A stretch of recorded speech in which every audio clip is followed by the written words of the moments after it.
നമസ്കാരം. ടോക്കിംഗ് പോയിന്റിലേക്ക് സ്വാഗതം. 2026 നിയമസഭാ തെരഞ്ഞെടുപ്പിൻ്റെ ഡ്രസ് റിഹേഴ്സലിന് കേരളത്തിൽ കളമൊരുങ്ങുകയാണ്. തദ്ദേശ തെരഞ്ഞെടുപ്പിൻ്റെ ആരവങ്ങളാണ് ഇപ്പോൾ കേരള രാഷ്ട്രീയത്തിൽ മുഴങ്ങിക്കേൾക്കുന്നത്. ക്ഷേമ പദ്ധതികളും വികസന പ്രഖ്യാപനങ്ങളുമാണ് തുടർഭരണത്തിൻ്റെ ആത്മവിശ്വാസത്തിൽ സർക്കാർ ഈ തദ്ദേശ തെരഞ്ഞെടുപ്പിലേക്ക് നടക്കുമ്പോൾ ഇടതുമുന്നണിയുടെ ആത്മവിശ്വാസം. തിരിച്ചുവരവിൻ്റെ പാതയിലാണ് കോൺഗ്രസ്. പ്രതിപക്ഷ നേതാവ് മുന്നോട്ട് വെക്കുന്നത് ആത്മവിശ്വാസത്തിൻ്റെ കണക്കുകൾ മാത്രമാണ്.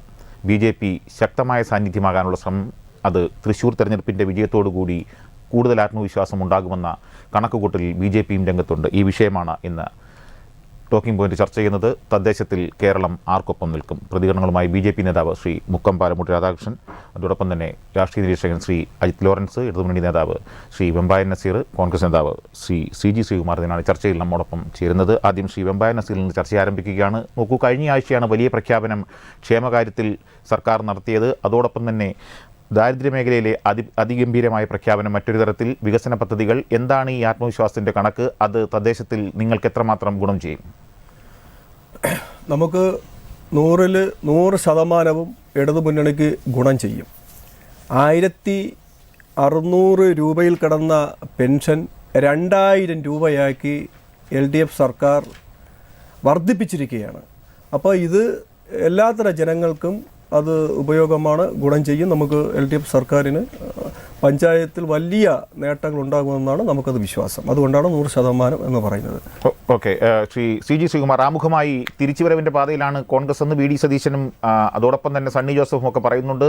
അങ്ങേയറ്റം കെട്ടുറപ്പോടുകൂടി കാര്യങ്ങൾ മുന്നോട്ട് പോകുന്നു. തിരുവനന്തപുരത്ത് ഏറ്റവും വലിയ പ്രഖ്യാപനം നടത്തിയിരിക്കുന്നു. മുൻ MLA മേയർ സ്ഥാനാർത്ഥിയാക്കി വലിയ പ്രഖ്യാപനം നടത്തുന്നു. അങ്ങനെ കേരളത്തിലെമ്പാടും ഒരു വലിയ ചലനമാണോ UDF ഇക്കാര്യത്തിൽ പ്രതീക്ഷിക്കുന്നത്? തീർച്ചയായിട്ടും. തിരുവനന്തപുരം നഗരസഭയിൽ ഞാൻ 2010-15 കാലഘട്ടത്തിലാണ് കൗൺസിലറാവുന്നത്. 42 കൗൺസിലർമാർ അന്ന് ഉണ്ടായിരുന്നു.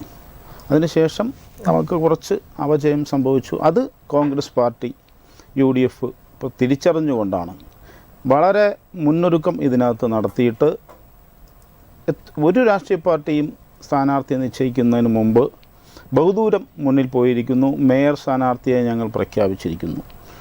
അപ്പോൾ ഞങ്ങളുടെ സംഘടനാ തലത്തിലുള്ള കാര്യങ്ങൾ അതിഗംഭീരമായി മുന്നോട്ട് പോവുകയാണ്. ഞങ്ങളിൽ ഒരു അവസരവുമില്ല.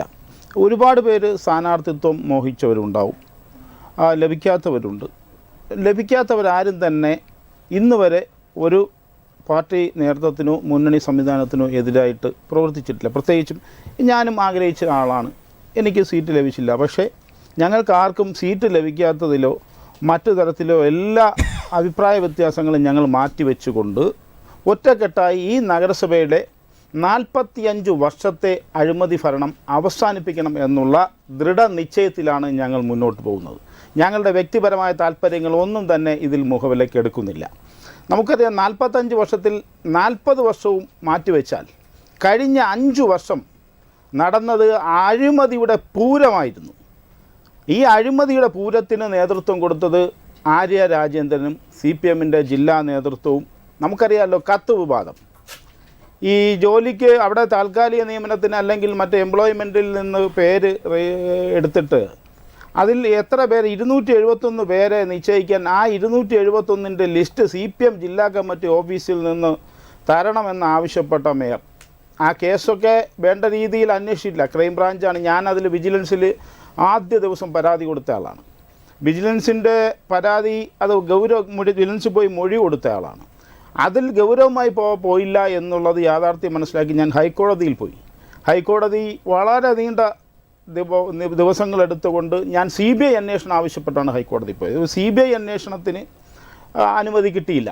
ക്രൈംബ്രാഞ്ചിൻ്റെ അന്വേഷണമാണ് നടന്നത്. ക്രൈംബ്രാഞ്ചിൻ്റെ അന്വേഷണം യഥാർത്ഥത്തിൽ CPMൻ്റെ ഭരണത്തിന് കീഴിലുള്ള ക്രൈംബ്രാഞ്ച് അന്വേഷണം എങ്ങനെയായി തീരുമെന്ന് നമുക്കറിയാമായിരുന്നു. ആ കേസ് എവിടെയും എത്താതെ ഇന്നും ക്രൈംബ്രാഞ്ച് തന്നെ കിടക്കുകയാണ്. മറ്റൊരു കാര്യം എന്ന് പറയുന്നത്, കഴിഞ്ഞ എൻ്റെ കയ്യിൽ ഒരു ഓഡിറ്റ് റിപ്പോർട്ടുണ്ട്. 2023-24 ഓഡിറ്റ് റിപ്പോർട്ടാണ്. സംസ്ഥാനത്തെ ഗവൺമെൻറ് കീഴിലുള്ള ഓഡിറ്റ് റിപ്പോർട്ട്. C&AG റിപ്പോർട്ട് ഈ നിയമസഭയിൽ വെക്കേണ്ടതായിരുന്നു. ഞാൻ കരുതി ഈ കഴിഞ്ഞ നിയമസഭാ സമ്മേളനം കഴിഞ്ഞപ്പോൾ C&AG റിപ്പോർട്ട് അവിടെ വയ്ക്കുമെങ്കിൽ ആ നിമിഷം തന്നെ ആ റിപ്പോർട്ട് ശേഖരിക്കാൻ ഞാൻ തയ്യാറായി നിന്ന കാര്യം. C&AG റിപ്പോർട്ട് വന്നിരുന്നെങ്കിൽ നമുക്കറിയാമായിരുന്നു എത്രത്തോളം ഗൗരവമുള്ള അഴിമതികളാണ് ഉണ്ടായിരുന്നത്. ഈ ലോക്കൽ ഫണ്ട് ഓഡിറ്റിൻ്റെ റിപ്പോർട്ടാണ് എൻ്റെ കയ്യിലുള്ളത്. അത് സംസ്ഥാന ഗവൺമെൻറ്റിലെ ചില ഉദ്യോഗസ്ഥർ തയ്യാറാക്കുന്ന റിപ്പോർട്ടാണ്. അതിനകത്ത് വളരെ ഗൗരവമായി വരില്ല എന്നറിയാവുന്നുള്ളത് കൊണ്ട് തന്നെ ഞാനത് പരിശോധിച്ചപ്പോൾ വളരെ ഗൗരവമുള്ള ഒത്തിരി കാര്യങ്ങൾ വന്നിട്ടില്ല, എങ്കിലും ഗൗരവമുള്ള ഒരുപാട് കാര്യങ്ങൾ വന്നിട്ടുണ്ട്. ഇതിൽ പറയുന്ന ഒരു പ്രധാനപ്പെട്ട കാര്യം, പട്ടികജാതി ഉപപദ്ധതികൾ പ്രോജക്റ്റുകൾ നടപ്പിലായില്ല, പദ്ധതി പണം പാഴാക്കി. അതായത് പട്ടികജാതി വികസന വകുപ്പ് പട്ടികജാതി വിഭാഗങ്ങളുടെ പട്ടികവർഗ വിഭാഗങ്ങളുടെ പദ്ധതിയിലെ പകുതിയിലധികവും 3/4 ഭാഗവും ഫണ്ട് ലാപ്സാക്കി കളഞ്ഞിരിക്കുകയാണ്. അതോടൊപ്പം നമുക്ക് ഈ തിരുവനന്തപുരം നഗരത്തിലെ 5 വർഷവും SC ഫണ്ട് തട്ടിച്ച സംഭവങ്ങളുണ്ടായിട്ടുണ്ട്. SC ഫണ്ട് തട്ടിച്ച് അവരുടെ CPM നേതാക്കൾ, CPMൻ്റെ പ്രമുഖനായ ഒരു മുൻ ജില്ലാ സെക്രട്ടറിയുടെ ബന്ധു അതിനകത്ത് പ്രതിയാണ്. പക്ഷേ ഈ കേസുകളൊന്നും തന്നെ ഒരു നല്ല രീതിയിൽ അന്വേഷണം നടത്തി പ്രതികൾ കുറ്റക്കാരായി മാറുന്നില്ല. എൻ്റെ ഒരു അനുഭവം ഞാൻ പറയാം. ഓക്കെ, അത് ഞാൻ അതിലേക്ക് എത്താം. ഈ തിരുവനന്തപുരം ഉദാഹരണം എടുത്താണ് ശ്രീകുമാർ ചർച്ചയിൽ തങ്ങളുടെ രാഷ്ട്രീയ പ്രതിരോധം തീർക്കുന്നത്. മുക്കം പാലോട് രാധാകൃഷ്ണൻ, BJP പ്രതീക്ഷിക്കുന്നത് എന്താണ്? കേരളം ഒട്ടാകെയുള്ള കണക്കുകൾ എടുക്കുകയാണെങ്കിൽ കേരളത്തിൽ വലിയ നേട്ടമുണ്ടാക്കണമെന്നാണ് BJPയുടെ കേന്ദ്ര നേതൃത്വത്തിൻ്റെ നിർദ്ദേശമെന്നാണ് മാധ്യമ വാർത്തകളിൽ പറയുന്നത്. അതിനൊത്ത് അരങ്ങൊരുങ്ങി കഴിഞ്ഞിട്ടുണ്ടോ? മാധ്യമ വാർത്തയല്ല, സംഭവം എന്താണോ തിരുവനന്തപുരത്തിനും കേരളത്തിനും കേന്ദ്ര ഗവൺമെൻറ് കൊടുത്തിട്ടുള്ള ഫണ്ടുകൾ, എസ്പെഷ്യലി തിരുവനന്തപുരം തലസ്ഥാന നഗരമെന്നുള്ള നിലയിൽ റോഡുകളുടെ വികസനത്തിനും പാവപ്പെട്ടവരുടെ ഭവന പദ്ധതി വികസനത്തിനും കേന്ദ്രം കൊടുത്തിട്ടുള്ള ഫണ്ടുകൾ ഉപയോഗിച്ചുകൊണ്ട് പുതിയ നേതൃത്വ നിരയിലേക്ക് ബഹുമാനപ്പെട്ട രാജീവ് ചന്ദ്രശേഖർജി വന്നതിന് ശേഷം BJPക്ക് ഉണർവുണ്ട്. 35 കൗൺസിലർ എന്നുള്ളത് കറക്റ്റ് 52 കൗൺസിലറിന് അപ്പുറത്തേക്ക് പോയി. തിരുവനന്തപുരം നഗരസഭ ഇപ്പോൾ BJP ഭരിക്കും, അതിന് യാതൊരു സംശയമില്ല. കാരണം കണക്കുകൾ കൊണ്ട് തന്നെ പറയാം, 35 കൗൺസിലർ കഴിഞ്ഞ പ്രാവശ്യം കിട്ടി എങ്കിൽ തന്നെയും 12 സ്ഥലത്ത് 5-നും 7-നും വോട്ടിനാണ് തോറ്റിട്ടുള്ളത്. അപ്പോൾ അത് നമ്മുടെ പ്രവർത്തനത്തിൻ്റെ ചില കുറവ് മൂലായ്മ, ആ സമയമാകുമ്പോൾ ചില പ്രവർത്തകർ യാത്രകൾ പോയിട്ട് 5 മണിക്ക് പ്രിസൈഡിംഗ് ഓഫീസർ ഗേറ്റ് അടയ്ക്കും മുമ്പേ വരാൻ പറ്റാത്തത്. ഉദാഹരണത്തിന് വഞ്ചിയൂർ വാർഡിൽ അശോക് കുമാർ സാർ തോറ്റത് വെറും 3 വോട്ടിനാണ്. എസ്റ്റേറ്റ് വാർഡിൽ തോറ്റിട്ടുള്ളത് 1 വാർഡിനാണ്. അതുപോലെ അങ്ങനെ എടുത്തു പറയുന്ന ആ ഒരു പ്രവർത്തന ബാന്ധവത്തിൽ ശുഷ്കാന്തി കാണിച്ചിരുന്നു എങ്കിൽ തിരുവനന്തപുരം നഗരസഭ കഴിഞ്ഞ പ്രാവശ്യം ഭരിക്കുമായിരുന്നു. അതിനുപരി നഗരവികസന ഫണ്ടെന്ന് പറയുന്ന കേന്ദ്ര ഗവൺമെൻറ്റിൻ്റെ അമൃത് പദ്ധതികൾ, അത് കഴിഞ്ഞ് സുവർണ പദ്ധതികൾ, വിവിധ പദ്ധതികൾ ഇവിടെ നമുക്കറിയാം. കവടിയാർ റോഡെല്ലാം ഏത് രീതിയിൽ കിടന്നതാണ്. അത് ബഹുമാനപ്പെട്ട മേയർ ആയാലും തദ്ദേശ സ്വയംഭരണ വകുപ്പ് മന്ത്രിയായാലും നിഷേധിക്കുന്നില്ല. കേന്ദ്ര ഫണ്ടുകൾ കൊണ്ടാണ് തിരുവനന്തപുരം എന്ന് പറയുന്ന തലസ്ഥാന നഗരി, പൈതൃക നഗരം ഇത്രയും പുണ്യമാക്കിയത്. ഈ രാജീവ് ചന്ദ്രശേഖർജി വന്നതുകൊണ്ട് കേന്ദ്ര ഫണ്ട് ചോദിച്ച് വാങ്ങിച്ച് ഡെവലപ്മെൻറ്റിന് നഗരസഭയ്ക്ക് കൊഴുക്കുവാൻ കഴിഞ്ഞു. ഒരു കക്ഷി രാഷ്ട്രീയം നോക്കിയിട്ടില്ല. പൈതൃക നഗരമായ പുണ്യപുരാതനമായ പത്മനാഭസ്വാമിയുടെ ഈ നഗരം വികസിക്കണം.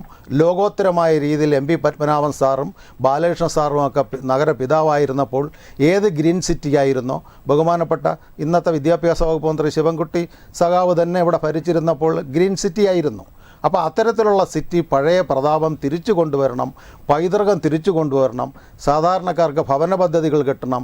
സാധാരണ കുട്ടികൾക്ക് PM ശ്രീ പദ്ധതിയിൽ എഡ്യൂക്കേഷനോ ആഷ്ബിഷ് ഇംഗ്ലീഷ് പോരാ, ടെക്നിക്കലായിട്ട് പഠിച്ച് വിഴിഞ്ഞ തുറമുഖങ്ങളിൽ പോലും ജോലി കയറണമെന്നുള്ള PM ശ്രീ പദ്ധതികൾ വന്നപ്പോഴും കുഞ്ഞുങ്ങൾക്ക് ഗുണവും സാധാരണക്കാർക്ക് ഗുണവും അന്ത്യോദയ അന്നോദയ പദ്ധതിയുടെ BJPയുടെ ക്രെഡിബിലിറ്റിയാണ് BJP നേതാക്കൾ ഈ തിരുവനന്തപുരം പട്ടണത്തിന് വേണ്ടി കൊടുത്തത്.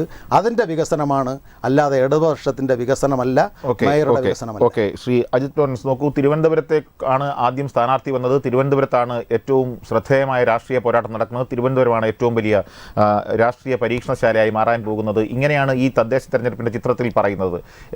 ഈ തദ്ദേശ തെരഞ്ഞെടുപ്പിൽ വ്യക്തിപരമായ ബന്ധങ്ങളും സ്ഥാനാർത്ഥിയുടെ വ്യക്തിപരമായ അടുപ്പവും ഒക്കെ പ്രധാനപ്പെട്ട ഘടകമാകും. പക്ഷേ പൊതു രാഷ്ട്രീയത്തിൽ ഏത് മുന്നണിക്കായിരിക്കും ഒരു മുൻതൂക്കമെന്ന് താങ്കൾ കരുതുക? അത് നമ്മളിപ്പോൾ ഇതൊരു പ്രിലൂഡാണ്. നമ്മുടെ പഞ്ചായത്ത് കോർപ്പറേഷൻ മുനിസിപ്പൽ തിരഞ്ഞെടുപ്പ് എന്ന് പറയുന്ന ഒരു പ്രിലൂഡ് ടു നമ്മുടെ അസംബ്ലി തിരഞ്ഞെടുപ്പാണ്. അപ്പോൾ ഡിസംബറിൽ തന്നെ നമ്മുടെ പഞ്ചായത്ത് തിരഞ്ഞെടുപ്പ് നടക്കും. അത് കഴിയുമ്പോൾ മാർച്ചിൽ അസംബ്ലി തിരഞ്ഞെടുപ്പ് നടക്കും. അപ്പോൾ അതുകൊണ്ടാണ് ഞാനിത് പ്രിലൂഡ് എന്ന് പറയുന്നത്. ഇത് ഇപ്പോൾ തുടർഭരണം കിട്ടിയിരിക്കുന്ന, കേന്ദ്രത്തിലാണെങ്കിലും സംസ്ഥാനത്താണെങ്കിലും തുടർഭരണം കിട്ടിയിരിക്കുന്ന 2 കക്ഷികളുടെയും ഏക പ്രതിപക്ഷം എന്ന് പറയുന്നത് കോൺഗ്രസും UDF-ഉമാണ്.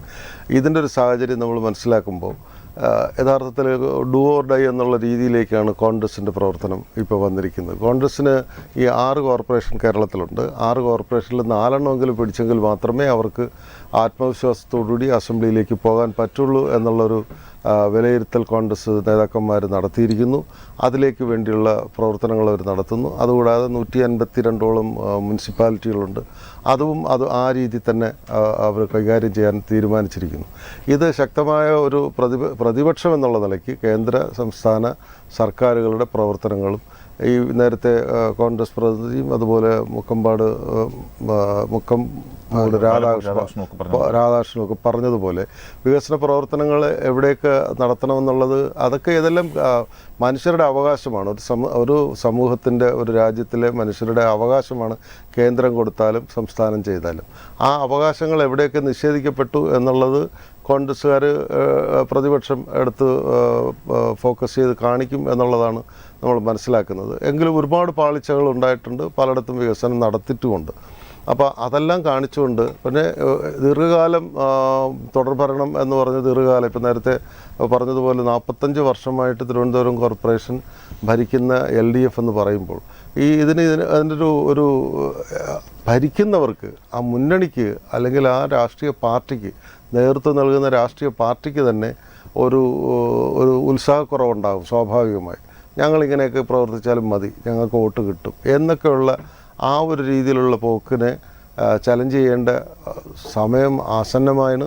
ആ രീതിയിലേക്ക് കോൺഗ്രസ് മുന്നേറാൻ ശ്രമിക്കുന്നു. കോൺഗ്രസ് ഞാൻ നേരത്തെ പറഞ്ഞ പോലെ 6 കോർപ്പറേഷനിൽ 4 കോർപ്പറേഷനും പിടിക്കുവാനുള്ള തയ്യാറെടുപ്പിലാണ്. എന്നാൽ ഞാൻ അറിഞ്ഞത്, എനിക്ക് അറിയാൻ കഴിഞ്ഞത്, തിരുവനന്തപുരവും തൃശ്ശൂരും കോർപ്പറേഷനുകൾ അമിത്ഷാജിയുടെ കേന്ദ്ര ആഭ്യന്തര വകുപ്പ് മന്ത്രി അമിത്ഷായുടെ നേതൃത്വത്തിൽ നേരിട്ടുള്ള നിയന്ത്രണത്തിൽ അദ്ദേഹത്തിൻ്റെ സൂപ്പർവിഷനിലാണ് ഇത് രണ്ടും പിടിച്ചേ അടങ്ങൂ എന്നുള്ള ഒരു തീരുമാനത്തിലാണ് കേന്ദ്ര BJP നേതൃത്വം.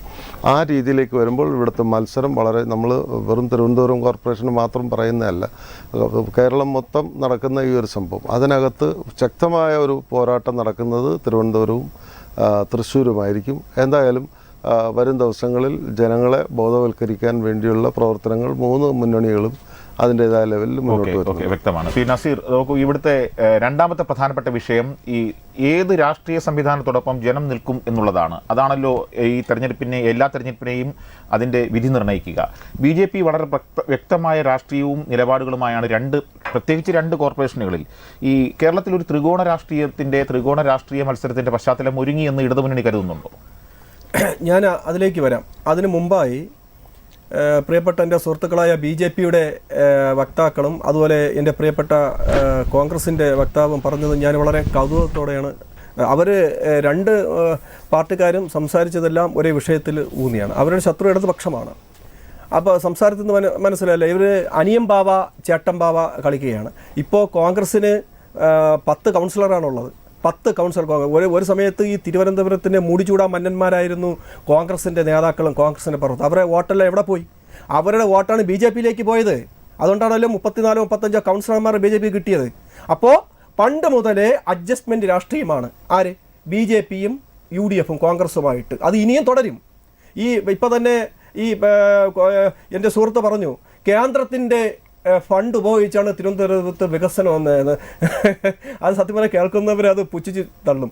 അതെ, നഗരസഭയുടെ ഫണ്ടുണ്ടല്ലോ സാർ, അപ്പോൾ വികസനം നടന്നു എന്ന് സമ്മതിച്ചു. അത് വളരെ അങ്ങനെ ഞാൻ അഭിനന്ദിക്കുകയാണ്, അഭിനന്ദിക്കുകയാണ്. തിരുവനന്തപുരത്ത് വികസനം നടന്നു, വികസനം ഉണ്ടെന്ന് അങ്ങ് അറിയാതെ പറഞ്ഞു പോയി. ഞാൻ അങ്ങയെ പ്രശംസിക്കുകയാണ്. ഇവിടുത്തെ നഗരസഭ കണക്ക് കൊടുത്തിട്ടില്ല ബഹുമാനപ്പെട്ട. ആയിക്കോട്ടെ സാർ, അങ്ങ് പറഞ്ഞല്ലോ. നിങ്ങൾ അങ്ങനെ എനിക്ക് അനുവദിച്ച സമയമാണല്ലോ സാർ. അങ്ങ് അറിഞ്ഞില്ലെങ്കിൽ ശരി, അങ്ങ് അത് പറഞ്ഞ അഭിനന്ദിക്കുകയാണ്. കാര്യം നമ്മൾ തുറന്നു പറഞ്ഞു, തിരുവനന്തപുരത്ത് ആര്യ രാജേന്ദ്രന്റെ നേതൃത്വത്തിൽ നല്ല വികസനം നടന്നു എന്ന് അങ്ങ് സമ്മതിച്ചത് അങ്ങ് മുക്ത കണ്ടം ഞാൻ പ്രശംസിക്കുകയാണ്.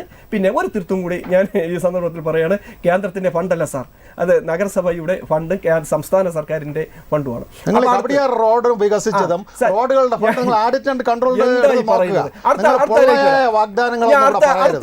അടുത്ത വിഷയത്തിൽ ശമ്പളം കൊടുക്കാൻ നിവർത്തിയില്ലാത്ത ഒരു ഗവൺമെന്റ് എങ്ങനെയാണ് റോഡ് അതുകൊണ്ട് സർക്കാർ ഉദ്യോഗസ്ഥരെല്ലാം പിരിഞ്ഞു പോയോ? എന്തായി പറയുന്നത്? പിരിഞ്ഞു പോയത് നേരത്തെ ശ്രീകുമാർജി സൂചിപ്പിച്ചു. ഒരു എഴുത്ത് അയച്ചിട്ട് 25 പേരെ നിയമിക്കണം. സുഹൃത്ത് ഇവിടെ പറഞ്ഞെന്താണ്, ഇവിടെ തിരുവനന്തപുരത്ത് ഇടതുപക്ഷത്തിന്റെ കാര്യമായി വികസനം നടക്കുന്നില്ല എന്ന്. സുഹൃത്തെ, നിങ്ങള് നഗരസഭ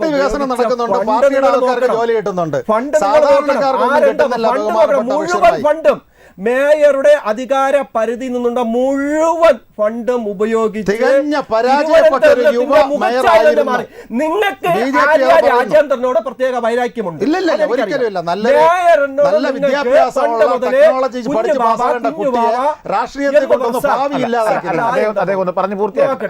വികസനം നോക്കൂ സാർ, വികസനം നമ്മൾ നോക്കൂ. റോഡുകൾ, അതുപോലെ പാലങ്ങളും, അതുപോലെ വിശ്രമ കേന്ദ്രങ്ങൾ, എണ്ണിയാലൊടുങ്ങാത്ത വികസനമല്ലേ സാർ നടന്നത്? അതാണ് ഞാൻ പറഞ്ഞത്. നഗരസഭയുടെ ഫണ്ടല്ലേ സാർ, സംസ്ഥാന സർക്കാരിന്റെ ഫണ്ടല്ലേ സാർ? എന്തായി പറയുന്നത്? നഗരസഭയ്ക്ക് വരുമാനം ഇല്ല സാർ. നഗരസഭയുടെ വരുമാനമുണ്ട്. നഗരസഭയുടെ വരുമാനത്തെ ഫണ്ട് എന്താ ചെയ്യുന്നത്? അതുകൊണ്ട് ജനങ്ങളെ കബളിപ്പിക്കുന്ന ഇത്തരം വർത്തമാനങ്ങൾ അങ്ങ് പറയുന്നത്.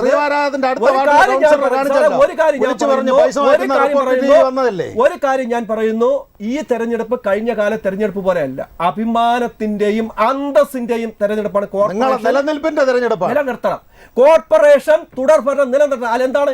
വർഗീയ ശക്തികൾക്ക് ഈ കോർപ്പറേഷൻ വിട്ടുകൊടുക്കാൻ വിശ്വാസികൾ മുന്നിട്ട്.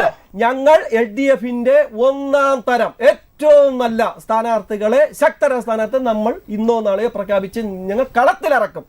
അതുകൊണ്ട് എന്താണ്, വർഗീയ ശക്തികൾക്ക് ഒരു കാരണവശാലും ഈ കോർപ്പറേഷൻ വിട്ടുകൊടുക്കാൻ സാധ്യമല്ല എന്ന് കേരളത്തിന്റെ പ്രബുദ്ധരായ ജനങ്ങൾ പ്രഖ്യാപിക്കുകയാണ് സാർ. ശ്രീകുമാർ നോക്കൂ, തിരുവനന്തപുരത്തേക്ക് തന്നെയാണ് ചർച്ച വീണ്ടും എത്തുന്നത്. നമുക്ക് സംസ്ഥാനത്തെ മുഴുവൻ രാഷ്ട്രീയ സാഹചര്യവും ചർച്ച ചെയ്യണം. പക്ഷേ തിരുവനന്തപുരവും തൃശ്ശൂരും ചിത്രത്തിലേക്ക് വരുമ്പോഴാണ് ഈ മുന്നണി സമവാക്യത്തിൽ എത്ര മാറ്റം ഉണ്ടാകുന്നത്, എത്ര ശക്തി ചോരുന്നു, എത്ര ശക്തി കൂടുതൽ ഉണ്ടാകുന്നു, എത്രമേൽ വോട്ട് കൂടുതൽ കിട്ടുന്നു, എത്രമേൽ കുറഞ്ഞു എന്നുള്ള കാര്യങ്ങളൊക്കെ വരുന്നത്. അങ്ങനെ ഒരു കണക്കുകൂട്ടലിന്റെ ഘട്ടം കൂടിയാണല്ലോ ഇത്. തീർച്ചയായിട്ടും സംസ്ഥാനത്തൊട്ടാകെ വരുമ്പോൾ UDFന്റെ അതിശക്തമായ മുന്നേറ്റം ഉണ്ടാകും. തൃശ്ശൂർ ഈ പറഞ്ഞ പോലെ ഇന്നലെ ബഹുമാനപ്പെട്ട രാഹുൽ ഗാന്ധി അവതരിപ്പിച്ച നമ്മുടെ BJP നേതാവ് ഗോപാലകൃഷ്ണൻ്റെ ഒരു പ്രതികരണവും കാണിച്ചിരുന്നല്ലോ. അതിൽ പറയുന്നത് കാശ്മീരിൽ നിന്നും ഒരു വർഷം കൊണ്ട് താമസിപ്പിച്ച് ഞങ്ങൾ വോട്ട് ചേർത്ത് വോട്ട് ജയിപ്പിക്കാൻ ഞങ്ങൾക്ക് അറിയാം എന്നുള്ളതാണ് ഇന്നലെ രാഹുൽ ഗാന്ധി പ്രദർശിപ്പിച്ച പഴയ ഗോപാലകൃഷ്ണൻ അദ്ദേഹത്തിൻ്റെ വീഡിയോ. അതുകൊണ്ട് ഇപ്പോൾ ജനത്തിന് മനസ്സിലായി BJP ജയിക്കുന്നതിന് വേണ്ടി എടുത്തിട്ടുള്ള സകല അടവുകളും കള്ളത്തനവും ജനത്തിന് ബോധ്യപ്പെട്ടതുകൊണ്ട്. ഇത് BJP മാത്രമല്ല, എല്ലാ കാലത്തും CPM ഓരോ ബൂത്തുകളിലും 10, 25, 50, 100 കള്ള വോട്ടുകൾ ചെയ്താണ്, ഇരട്ട വോട്ടുകൾ ചെയ്തുകൊണ്ടാണ് CPM ശരി BJP ശരി ഇത് രണ്ടുപേരും കള്ള വോട്ടുകൾ നടത്തിക്കൊണ്ട് അത് ഇതോടുകൂടി അവസാനിക്കുകയാണ്. കള്ള വോട്ടുകൾ പരമാവധി ചെയ്യാൻ പറ്റാത്ത സാഹചര്യം ഈ രണ്ട് മുന്നണികൾക്കും അല്ല, ഈ രണ്ട് മുന്നണികൾക്കും നിസാർ ILന്റെ പ്രതി ബഹുമാനപ്പെട്ട അങ്ങ് പറഞ്ഞപ്പോൾ ഞാൻ മിണ്ടാതിരുന്ന ആളാണ്. ഞാൻ പറഞ്ഞോട്ടെ ഈ കള്ള വോട്ടുകളും ഈ ഇരട്ട വോട്ടുകളും ഒക്കെ ഉണ്ടാക്കിക്കൊണ്ട് ഇനി കേരളത്തിലോ ഇന്ത്യയിലോ മുന്നോട്ട് പോകാൻ കഴിയില്ല എന്ന് ഞങ്ങൾ BJP ഇടതുപക്ഷത്തെയും ഞാൻ ഒന്നും കൂടി ഓർപ്പിക്കാം.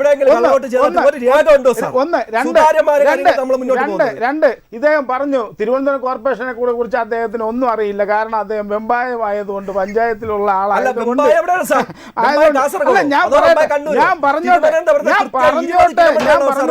ഞാൻ പറഞ്ഞോട്ടെ കേന്ദ്ര പദ്ധതിയായ 1200 കോടി സ്മാർട്ട് സിറ്റിയിൽ കൊണ്ടുവന്നിട്ടുണ്ട് എന്നുള്ളത് രേഖകൾ സഹിതം പറഞ്ഞ കാര്യം സത്യമാണ്. അത് BJP പ്രതിനിധി പറഞ്ഞാലും അല്ലാത്ത ഏത് പ്രതിനിധി പറഞ്ഞാലും 1200 കോടി രൂപ ഇവിടെ ലഭിച്ചിട്ടുണ്ട്. അതിൻ്റെ വികസനം ഇവിടെ കാണുന്നുണ്ട്. അതിന് BJPയുടെ കുടുംബത്തിൽ നിന്ന് കൊണ്ടുവന്ന പണമല്ല. കേന്ദ്ര സർക്കാർ ഓരോ സംസ്ഥാനത്തിന് മുനിസിപ്പാലിറ്റി കൊടുക്കേണ്ട പണം കൊണ്ടുവന്ന് ആ പണത്തിൽ പകുതി പോലും വിനിയോഗിച്ചിട്ടില്ല. ഞാൻ അതിന് തെളിവ് നൽകാം. ഇത് റിപ്പോർട്ടാണ്. ഈ റിപ്പോർട്ട് താങ്കളുടെ കയ്യിൽ നൽകാം. സെക്രട്ടറി നിർവഹണം നടത്തേണ്ട വിവിധ പദ്ധതികൾ ഫണ്ട് 50% താഴെ മാത്രമേ വിനിയോഗിച്ചിട്ടുള്ളൂ. 50% വിനിയോഗിച്ചില്ല എന്ന തെളിവാണ്. ഇത് സംസ്ഥാന ഗവൺമെൻറ്റിൻ്റെ ഓഡിറ്റ് റിപ്പോർട്ടാണ്. പിന്നെ പണം സ്വന്തം ഓൺ ഫണ്ടിൽ ഉണ്ടോ ഇല്ലേ എന്നുള്ള കാര്യം, ക്രമവൽക്കരണം, പെർമിറ്റ് പുതുക്കൽ എന്നിവയിൽ അപേക്ഷ ഫീസ് ഈടാക്കിയില്ല, അല്ലെങ്കിൽ കുറഞ്ഞ നിരക്കിൽ ഈടാക്കി. ഇത് ആർക്കും സഹായിക്കാനാണ്? അല്ലല്ല, താങ്കൾക്ക് തരാം. സംസ്ഥാന ഗവൺമെന്റ് ഓഡിറ്റ് റിപ്പോർട്ടാണ്. ഇത് താങ്കൾക്ക് ഞാൻ നൽകാം. ഇത് ശ്രീകുമാർ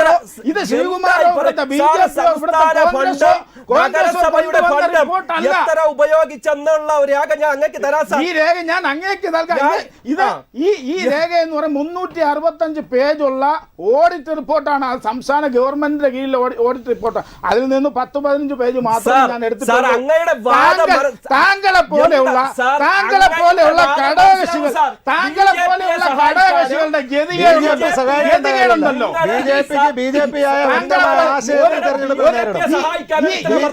ഈ ആര്യരാജേന്ദ്രന്റെ താങ്കളെ പോലെയുള്ളവർ മാത്രമേ വരത്തുള്ളൂ. CPM-ന്റെയോ CPI-യുടെ പ്രതിനിധികൾ ഈ നിമിഷം വരെ ആര്യരാജേന്ദ്രനെ പിന്തുണച്ചുകൊണ്ട് ഒരു ചാനൽ ചർച്ചയിലും വരുന്നില്ല. ഞാൻ ആദ്യം പറയുന്നത് നിങ്ങൾ അനിയം ബാബ ചേട്ടൻ ബാബയാണ്. കോൺഗ്രസും ഈ BJP-യും കേന്ദ്രത്തിന്റെ ഫണ്ട് ഉപയോഗിച്ച ബിജെപിയിലെ കുടുംബത്തിൽ കൊടുക്കുന്ന ഫണ്ടല്ല. കേന്ദ്ര ഫണ്ട് അവിടെ BJP ആയാലും കോൺഗ്രസ് ആയാലും CPM ആയാലും ആ കേന്ദ്ര ഫണ്ട് ഓരോ മുനിസിപ്പാലിറ്റി കൊടുക്കണം. ഓരോ അത് BJP-യുടെ കുടുംബത്തിൽ കൊണ്ട് കൊടുക്കുന്ന ഫണ്ടല്ല. BJP കണ്ടുപിടിക്കാൻ പറ്റുന്നില്ല. അത് മുക്കമ്പാലക്കൂട് പറഞ്ഞാലും പറഞ്ഞാലും ഇത് കേന്ദ്ര ഫണ്ട് സംസ്ഥാനങ്ങളുടെ മുനിസിപ്പാലിറ്റി കൊടുക്കേണ്ട ഫണ്ടാണ്. അത് കൊടുക്കുമ്പോൾ അതുപോലും വിനിയോഗിച്ചില്ല എന്നാണ് ഈ റിപ്പോർട്ട് പറയുന്നത്. അങ്ങയുടെ വർത്താനത്തിൽ എനിക്ക് തോന്നുന്നത്, എനിക്കല്ല ജനങ്ങൾക്ക് തോന്നുന്നതാണ് അങ്ങ് BJP-ക്ക് വേണ്ടിയാണ് സംസാരിക്കുന്നത്. അതാണ് പറയുന്നത്.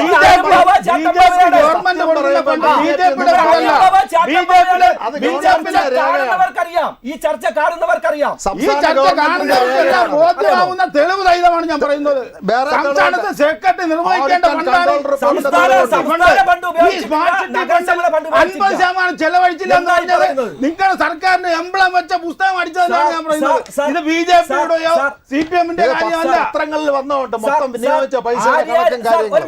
ആര്യ രാജേന്ദ്ര എന്ന് തൊട്ട് മേയർ സ്ഥാനത്ത് ആ ചുമതല ഏറ്റു തൊട്ടു അന്ന് തൊട്ട് നിങ്ങൾക്ക് അസ്വസ്ഥതയും കുരുപൊട്ടലും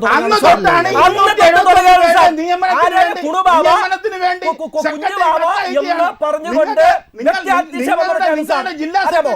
ആര്യ രാജേന്ദ്രൻ നടത്തിയ വികസനങ്ങൾ പറഞ്ഞാൽ എഴുതിയാലും തീരില്ല സാർ. തിരുവനന്തപുരം നഗരസഭയിൽ ഒരു സ്ത്രീയായതുകൊണ്ടാണ് സാർ അധിക്ഷേപം നടത്തുന്നത്. ശ്രീ അജിത് ലോറൻസ്, നോക്കൂ, ഈ സംസ്ഥാന രാഷ്ട്രീയം എത്രത്തോളം ഒരു തദ്ദേശ തെരഞ്ഞെടുപ്പിൽ ചർച്ചയാകും എന്നത് എല്ലാ കാലത്തും വരുന്ന ചോദ്യമാണ്. ഇവിടുത്തെ പ്രധാനപ്പെട്ട വിഷയം ഈ കേരളത്തിൽ ഇടതുപക്ഷം മുന്നോട്ട് വെക്കുന്ന ആ വികസനവാദങ്ങൾ പൂർണ്ണമായും ജനങ്ങളിലേക്ക് എത്തുമോ, അത് ജനങ്ങൾ മുഖവിലിക്കെടുക്കുമോ എന്നുള്ളതാണ്. അത് നമുക്ക് ശ്രീ നസീറിനോട് ചോദിക്കേണ്ടതുണ്ട്. അതിനു മുമ്പ് താങ്കളുടെ നിരീക്ഷണത്തിൽ ഈ ഒരു ത്രികോണ മത്സരത്തിൻ്റെ സാരഥിയിലേക്ക് എത്തുമ്പോൾ എവിടെ നിന്നായിരിക്കും കൂടുതൽ നഷ്ടമുണ്ടാവുക? സ്വാഭാവികമായും പറയുന്നത് കോൺഗ്രസിൻ്റെ കഴിഞ്ഞ കാലങ്ങളിലെ ദൗർബല്യം അത് BJP-ക്ക് കൂട്ടായി മാറിയിട്ടുണ്ട്, ശക്തിയായി മാറിയിട്ടുണ്ട് എന്നാണ്. അങ്ങനെ ഒരു കണക്ക് കൂട്ടലിന് പ്രസക്തി ഉണ്ടോ നിലവിൽ? തീർച്ചയായിട്ടും. അതായത് നമ്മൾ കഴിഞ്ഞ 15 വർഷമായിട്ട് കാണുന്നത് നഗര കേന്ദ്രീകൃതമായ കേരളത്തിലെ എല്ലായിടത്തും തന്നെ സമുന്നത സമുദായങ്ങൾ എന്ന് പറയുന്നവർ കൂടുതലായിട്ടും BJP-യിലേക്ക് പോകുന്ന ഒരു ടെൻഡൻസി നമ്മൾ കണ്ടുപറ്റുകയാണ്. അതാണ് BJP-യിലുള്ളൊരു വളർച്ചയ്ക്ക് കാരണവും.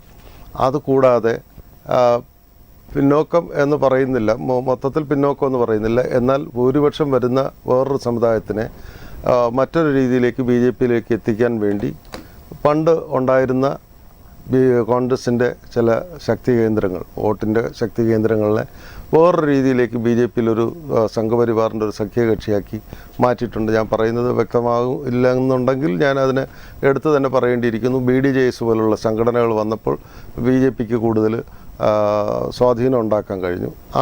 ആ ഒരു ടെൻഡൻസി നിലനിൽക്കുന്നതാണ് കോൺഗ്രസ്സിന് ഇവിടെ പറ്റിയിരിക്കുന്ന പ്രശ്നം. ആ കോൺഗ്രസ് നേതൃത്വങ്ങൾ നമ്മുടെ സംഭാഷണങ്ങളിൽ മനസ്സിലാക്കിയിരിക്കുന്നത് കോൺഗ്രസ് നേതൃത്വം കോൺഗ്രസ്സുകാരായിട്ടുള്ള ഏത് സമുദായക്കാരാണെങ്കിലും കോൺഗ്രസ്സിൽ തന്നെ നിലനിർത്തി അവിടെ തന്നെ പിടിച്ചു നിർത്തി ഈ ഇലക്ഷൻ, ഈ പഞ്ചായത്ത് തിരഞ്ഞെടുപ്പാണെങ്കിലും ഇപ്പോൾ ഇനി വരാൻ പോകുന്ന അസംബ്ലി തെരഞ്ഞെടുപ്പാണെങ്കിലും അതിൽ പിടിച്ചു നിർത്തിയിട്ട് കോൺഗ്രസിൻ്റെ വിജയം ഉറപ്പുവരുത്തുവാനുള്ള ശ്രമങ്ങൾക്ക് വേണ്ടിയാണ് അവരുടെ ശരിക്കുള്ള പ്ലാനിങ് എല്ലാം നടത്തിയിരിക്കുന്നത്. ആ രീതിയിലേക്ക് അവർ മുന്നേറാൻ ഉറപ്പുവരുത്തിയിരിക്കുന്നു. പിന്നെ അഭിജിത്ത് ചോദിച്ച ഈ വികസനങ്ങൾ നമുക്ക് മനസ്സിലായിട്ടുണ്ട്. ആർക്കൊക്കെയാണ് വികസനം ഉണ്ടായത്. ഇവിടെ ഇപ്പോൾ യഥാർത്ഥത്തിൽ കേരളത്തിൻ്റെ ഒരു പശ്ചാത്തലത്തിൽ നമ്മൾ നോക്കുമ്പോൾ തുടർഭരണം കിട്ടിയിരിക്കുന്ന കേന്ദ്ര നേതൃത്വത്തിൻ്റെ കീഴിലുള്ള BJP സംഘപരിവാർ സംഘടനകളിലെ പ്രവർത്തകർക്കും മാർക്സിസ്റ്റ് പാർട്ടിയുടെ കീഴിൽ വന്നിരിക്കുന്ന LDFൻ്റെ പ്രവർത്തകർക്കും അവരെല്ലാം വളരെ സന്തുഷ്ടരാണ്. അവർക്കാർക്കും തന്നെ യാതൊരു വിധത്തിലുള്ള പ്രശ്നങ്ങളുമില്ല. വികസനം എന്ന് പറയുന്ന സംഭവം അങ്ങനെയൊന്നും എല്ലാവരും ജനമെല്ലാം ആവശ്യപ്പെട്ട് ബഹളമുണ്ടാക്കി വലിയൊരു റിവോൾട്ടിൻ്റെ പാതയിലേക്ക് പോകുന്നൊരു സാഹചര്യത്തിലേക്കാണ് ഇവിടെ എന്തെങ്കിലും പ്രവർത്തനങ്ങൾ സംസ്ഥാന സർക്കാർ നടത്തുന്നുള്ളൂ എന്ന് പറയേണ്ടിയിരിക്കുന്നു. അല്ലെങ്കിൽ വ്യക്തമായിട്ട് പറഞ്ഞാൽ യാതൊന്നും നടക്കുന്നില്ല. യഥാർത്ഥത്തിൽ ഒരു പ്രൊസീജിയർ അനുസരിച്ച് തുടർഭരണം കിട്ടിയാലും ആര് വന്നാലും ആര് ഭരിച്ചാലും നടത്തേണ്ടിയിരുന്ന എംപ്ലോയ്മെൻറ്റ് ഒരു പരിപാടികളും നടക്കുന്നില്ല. എല്ലാ സംഭവങ്ങളും അത് കേന്ദ്ര നേതൃത്വം ചെയ്യുന്ന അതേ പരിപാടി ഇവിടെ ഇവിടെയും ആസൂത്രണം ചെയ്ത് നടപ്പിലാക്കുന്നു. പാർട്ടിക്കാർക്കും താല്പര്യമുള്ളവർക്കും വേണ്ടി മാത്രം നമ്മുടെ എംപ്ലോയ്മെൻറ്റ് എക്സ്ചേഞ്ച് ആണെങ്കിലും അല്ലെങ്കിൽ PSC പോലും നോക്കൂത്തിയാകുന്നൊരു സാഹചര്യമാണ് വന്നിരിക്കുന്നത്. ഇവിടെ നമ്മുടെ പ്രക്ഷോഭങ്ങൾ നമുക്കറിയാം. തിരുവനന്തപുരത്ത് ആരായിട്ട് ജീവിക്കുന്നവർക്ക് നമുക്കറിയാം. സെക്രട്ടേറിയറ്റ് നടയിൽ നടക്കുന്ന പ്രക്ഷോഭങ്ങൾ, പ്രതിഷേധങ്ങൾ എന്തുകൊണ്ടാണ്? അതെല്ലാം അർഹിക്കുന്നവർക്ക് കിട്ടുന്നില്ല. അത് ത്രൂ പ്രോപ്പർ ചാനലിൽ പോയിട്ട് പോലും ഒരു കാര്യവും ആർക്കും നടന്ന് കിട്ടുന്നില്ല. എല്ലാം തന്നെ പാർട്ടിക്കാർക്കും പാർട്ടി താല്പര്യമുള്ളവർക്കും വേണ്ടി മാത്രമായിട്ട് പോകുന്നു. വികസനം ആ രീതിയിൽ മുരടിച്ചിരിക്കുന്നു. വികസനം നടക്കണമെങ്കിൽ എന്തെങ്കിലും റിവോൾട്ടുകൾ ഉണ്ടാകണം എന്നുള്ള രീതിയിൽ വന്നിരിക്കുന്നു.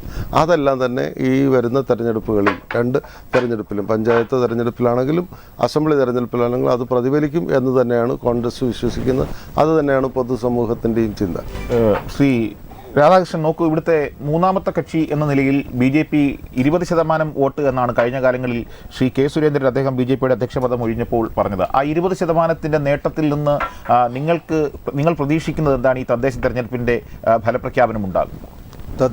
കേരളം ഒട്ടാകെയുള്ള കണക്കാണ് ഞാൻ പറഞ്ഞത്. അതെ, കേരളത്തിൽ ആദ്യം നമ്മുടെ നസീർക്ക പറഞ്ഞതിനൊരു മറുപടി കൊടുത്തോട്ട്. ഒരു 50 വർഷം കൊണ്ടേ ഇവിടെ വർഗീയ ശക്തി ഹിന്ദു രാഷ്ട്രീയം എന്നൊക്കെ പറഞ്ഞ് നമ്മുടെ ഇക്ക പറഞ്ഞു. ഞാൻ ചോദിക്കട്ടെ, നിങ്ങൾ ഈ കോർപ്പറേഷനിലുള്ള 101 വാർഡിൽ ജാതി നോക്കാതെ മതം നോക്കാതെ സ്ഥാനാർത്ഥി നിർത്താൻ LDFന് കഴിയുമോ നസീർക്ക? എങ്ങനെ നിങ്ങൾ ജാതി നോക്കാതെ സ്ഥാനാർത്ഥി നിർത്താൻ നിങ്ങൾക്ക് കഴിയുമോ?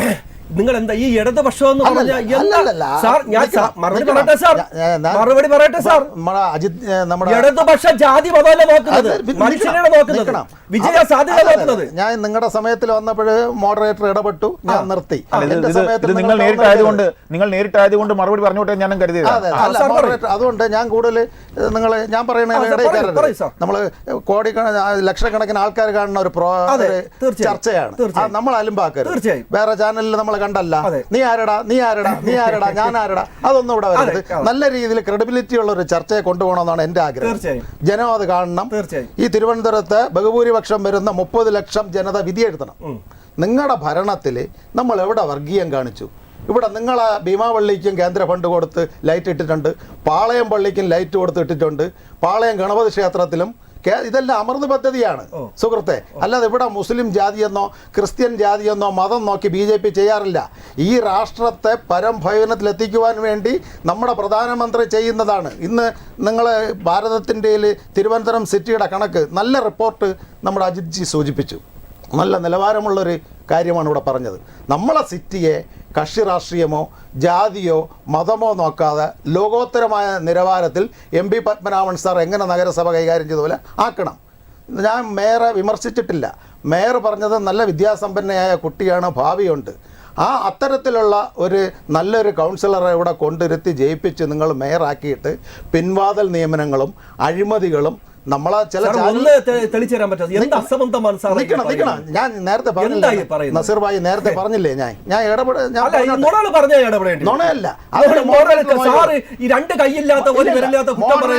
പറഞ്ഞോളും. ഞാൻ അതിലേക്ക് എങ്കിൽ ഞാൻ അഴിച്ചു പോകും.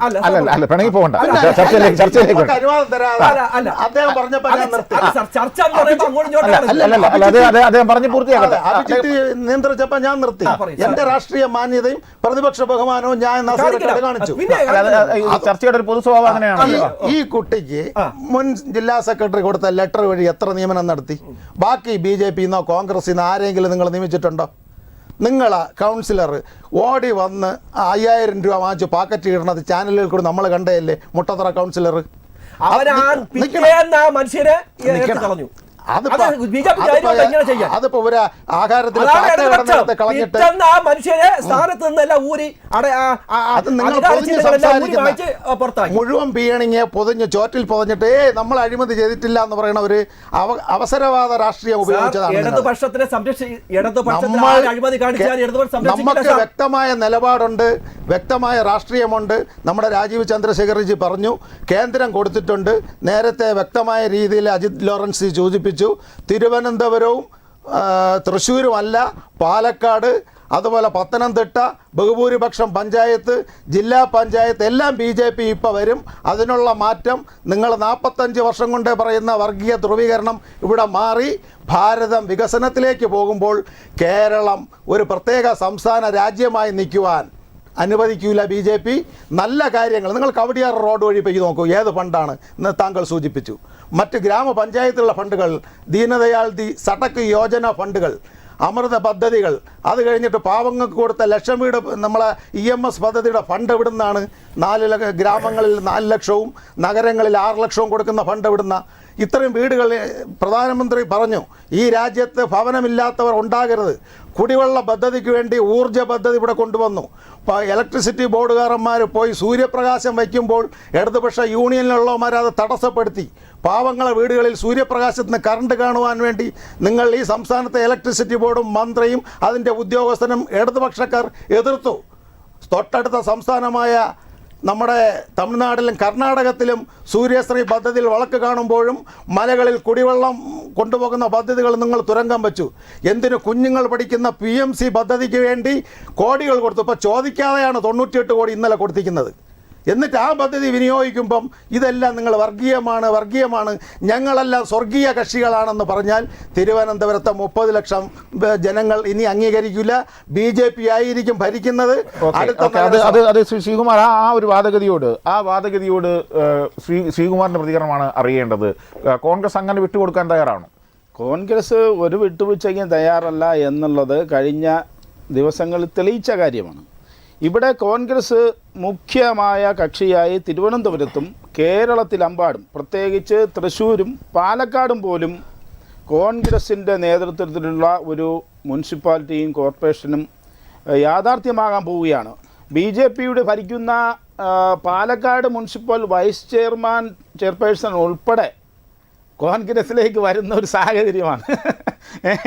തീർച്ചയായും ഈ തൃശ്ശൂർ നമ്മുടെ സുരേഷ് ഗോപിയുടെ കലിങ്ക് സമ്മേളനം ചെന്ന് തെറിവിളി കേട്ട നിരവധി BJPക്കാർ അവർ ആ BJP ഉപേക്ഷിച്ച് കോൺഗ്രസിലേക്ക് കയറിയിരിക്കുകയാണ്. കാര്യം സുരേഷ് ഗോപിയെ പോലെ ഇത്രയും അഹങ്കാരവും മനുഷ്യനെ പുച്ഛിക്കുന്നതുമായ ഇത്രയും അദ്ദേഹത്തെ കുറ്റം പറഞ്ഞിട്ട് അദ്ദേഹം ഒരു സിനിമാ നടനായിരുന്നു. ആ സിനിമാ നടൻ വന്ന് രാഷ്ട്രീയത്തിൽ വന്നപ്പോൾ അദ്ദേഹത്തിന് രാഷ്ട്രീയക്കാരനായി മാറാൻ കഴിഞ്ഞില്ല. ഞാൻ സിനിമയിനകത്തും വർക്ക് ചെയ്ത ഒരാളെന്ന നിലയ്ക്ക് അദ്ദേഹത്തിൻ്റെ അന്നത്തെ സ്വഭാവം തന്നെയാണ് അദ്ദേഹം ഇന്നും കാണിക്കുന്നത്. അദ്ദേഹം ഇന്നൊരു ഒരു പൊതുപ്രവർത്തകനോ ഒരു MPയോ അദ്ദേഹത്തിന് മാറാൻ കഴിഞ്ഞില്ല. അത് അദ്ദേഹം സ്വയം തിരുത്താൻ, അത് BJPക്ക് പോലും അദ്ദേഹത്തിന് തിരുത്താൻ കഴിയുന്ന അവസാനം BJP കയറൂരി വിട്ടിരിക്കുക, എവിടെയെങ്കിലും പോയി ഇടിച്ചു നിൽക്കട്ടെ. പക്ഷേ ഞാൻ ഒന്ന് പറഞ്ഞോട്ടെ ശ്രീകുമാർജി, നിങ്ങൾ തമിഴ്നാടല്ല സിനിമാ രാഷ്ട്രീയം ഇവിടെ വില പോകില്ലെന്ന് പറഞ്ഞിട്ട് തൃശ്ശൂർ രജനീകാന്തോ കമലഹാസനോ ഒക്കെ രജനീകാന്ത് നിന്നിട്ടില്ല, കമലഹാസനൊക്കെ തോറ്റ പോലെ ഇവിടെ തോറ്റില്ലല്ലോ. കേരളത്തിനകത്ത് ഒരു സിനിമാ നടനെ പാർലമെന്റിൽ എത്തിച്ചിട്ടില്ല. അതിനകത്ത് ആ പ്രദേശത്തും സമീപ ജില്ലയിലുമുള്ള എത്ര BJP ചേട്ടാ എത്ര BJP-ക്കാർ വോട്ട് അവിടെ ചേർത്തു? സുരേഷ് ഗോപിയുടെ അനിയനെ ചേട്ടനെ ഉൾപ്പെടെ എല്ലാ വോട്ടും അവിടെ ചേർത്തിട്ട് ആ ഇലക്ഷൻ കഴിഞ്ഞവര് തിരിച്ചവർ നാട്ടിൽ. അതുകൊണ്ട് ആ വിജയം എന്താണെന്ന് എല്ലാവരും അത്ഭുതപ്പെട്ടു പോയി. തൃശ്ശൂർ ഇങ്ങനെ ഒരു വിജയം ഉണ്ടായത് ഞങ്ങളെല്ലാം അത്ഭുതപ്പെട്ടു പോയി. പക്ഷേ രാഹുൽ ഗാന്ധി കാര്യങ്ങൾ പറഞ്ഞപ്പോൾ ഞങ്ങൾക്ക് ബോധ്യമായി, വിശ്വാസികളും പൂരസ്നേഹികളും തൃശ്ശൂർ സാംസ്കാരിക സിറ്റിയാണ്, സാംസ്കാരിക നഗരമാണ്. ഈ നഗരത്തിലെ അറിഞ്ഞ് എന്തെങ്കിലും വികസനം തൃശ്ശൂർ വരട്ടെ. മുരടിച്ച് കിടഞ്ഞ തൃശ്ശൂരിന് ഇന്ന് നിങ്ങൾ തൃശ്ശൂരിന്റെ ടൗണിൽ പോവുക, ഓരോ റോഡുകൾ, അവിടുത്തെ സാംസ്കാരിക കൾച്ചറുകൾ, അവിടുത്തെ ശക്തൻ തമ്പുരാൻ എന്ന് പറയുന്ന ആ കൾച്ചർ സെന്റർ മാറാലയും പിടിച്ച് പൊടിയും കിടന്നു. അതിനെയൊക്കെ നന്നാക്കിയിട്ട് അവിടുത്തെ അതിനകത്ത് ശ്രീ മുക്കമ്പാലമൂടി രാധാകൃഷ്ണൻ അങ്ങ് പറയുന്നത് പോലെ അതിനകത്ത് വോട്ട് ചോരി ഉണ്ടായിരുന്നു. അതിനേക്കാൾ ഉപരി ചില ധാരണകളും ചില ഡീലും ഉണ്ടായിരുന്നു. അതായത് കരവന്നൂർ ബാങ്ക് കൊള്ള, ആ കൊള്ളയിൽ സുരേഷ് ഗോപി ഒത്തിരി നിങ്ങളുടെ വോട്ട് കുറഞ്ഞതായി ഒരു ആക്ഷേപം. അല്ലല്ല, വോട്ട് കുറഞ്ഞിട്ടുണ്ട്. പക്ഷെ അതിനകത്ത് നടന്ന മറ്റൊരു ഡീലും കൂടെ ഞാൻ പറയുകയാണ്. ED പിന്നെ അവിടെ വന്നില്ല. മൊയ്തീനെ ചോദ്യം ചെയ്തു, മറ്റവരെ ചോദ്യം, മറിച്ചവരെല്ലാം ചോദ്യം അല്ല. പിണറായി വിജയൻ അറിഞ്ഞില്ല സാർ, അമിത്ഷായും നരേന്ദ്രമോദിയുമായിട്ട് ഡീൽ ഉണ്ടാക്കിയതിന്റെ അടിസ്ഥാനത്തിൽ ആ ഡീലിന്റെ അടിസ്ഥാനത്തിൽ ആ സീറ്റ് നിങ്ങൾക്ക് വിറ്റു.